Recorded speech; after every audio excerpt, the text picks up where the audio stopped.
Centrão vê Moraes e Alcolumbre como últimas barreiras para a redução de penas. E o que a Folha quer falar com isso? Líderes do Centrão dizem que já há apoio suficiente para aprovar o PL da dosimetria, ou seja, se aprovou um requerimento de urgência pela anistia que foi desfigurado numa manobra safadinha, né, Hugo Mota? Aí colocaram o projeto do Crivella, que já virou o relator Paulinho da Força, que está articulando com o Temer e o Aécio Neves.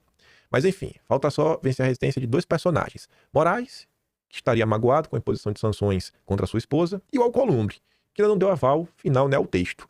Há otimismo, porém, nos dois frontes. A aposta é que os próprios colegas de Moraes, favoráveis à redução de penas, ajudarão a acalmá-lo. Eu acho essa matéria meio assintosa. Ele que é uma fera enjaulada para ser acalmada. E com o aceito do judiciário, Alcolumbre não se oporia. A costura que está sendo feita é votar na semana que vem, então preste atenção. E aí, olha a descaração. Já existe a expectativa de que aliados de Bolsonaro apresentem um destaque para tentar incluir a anistia ampla, geral e restrita no texto, mas há dúvidas sobre se haveria apoio para aprovar a modificação. Óbvio que não tem. Ninguém quer passar isso daí. O pessoal quer que a perseguição continue. Olhe para isso daqui. A coletiva de imprensa do relator do Dosimetria. Você acha que esse projeto tem alguma condição de ajudar esse país? Paulinho da Força pediu uma audiência para discutir o PL da anistia com José Dirceu. Não dá, né, gente? Aí, no cenário desse, que José Dirceu vira articulador de dosimetria, você tem que aturar Ciro Nogueira com a clássica: na volta a gente compra. Vocês conhecem essa, né? Aí você coloca ali, ó. Ele insiste na redução das penas em primeiro momento e deixa o restante para outra votação. Outra quando? O problema está justamente nesse restante e nesse outra votação. Só como o velho bordão de mãe: na volta a gente compra. Hoje conversei com o Valdemar Costa Neto, presidente nacional do PL, ele fez um desabafo. Ele disse: ninguém consegue convencer Davi Alcolumbre. E só com o convencimento da Davi Alcolumbre é possível votar essa proposta. O senhor enxerga também Davi Alcolumbre como essa pedra no meio do caminho para que o PL da anistia pelo menos seja discutido? Não tenha dúvida, né? Nós temos que ter a garantia que ele vai colocar. Eu acho, não tem justificativa ele não colocar isso em votação. O presidente do Senado não é para definir o que deve ser votado ou o que não deve ser votado. O presidente do Senado nem vota. Ele deveria respeitar o direito da maioria de se colocar isso em votação. E eu espero que isso ocorra. Como o Hugo Mota está dizendo que vai respeitar isso, agora ele quer a garantia que o Senado não vai barrar essa votação e ter uma discussão inútil no nosso país. Se fala muito na necessidade de pacificação do país. Eu gostaria que o senhor explicasse um pouco, porque não é minha percepção. Eu vejo que existe, até as pesquisas mostram, que existe a maioria da população contra uma anistia. E não há nenhuma convulsão social ou algo que faça com que haja necessidade de pacificação do país. Mas eu gostaria que o senhor explicasse um pouco por que o Brasil precisa ser pacificado com o PL da anistia. Olha, depende da forma. Essa questão das pesquisas, ou esse instituto que você está se referindo, agem de forma desonesta ao fazer a pergunta. Se faz uma pergunta: os golpistas devem ser anistiados, a maioria diz que não. Mas se você colocar aquelas pessoas que depredaram os prédios públicos devem ser anistiadas, aí sim. Então isso varia muito. Nós temos que cumprir o nosso papel. Eu acho que tem um consenso no nosso país que apenas as pessoas que quebrou uma vidraça, que escreveu no batom numa estátua, pegar 17, 20 anos de cadeia, isso é um absurdo. Quer dizer que é pior você escrever com batom numa estátua do que matar uma pessoa ou assaltar uma pessoa? Eu tenho certeza que não. Eu acho que uma coisa que nos une, que passaria com muita tranquilidade, é a redução dessas penas, em primeiro momento, para que essas pessoas que já cumpriram 2 anos de cadeia por depredar para serem mandados para casa. E o restante ser discutido em uma outra votação, em uma emenda, por exemplo, se deve se dar a ampla, geral e restrita, como eu defendo. Mas isso é uma discussão que nós temos que, no mínimo, aprovar a redução dessas penas.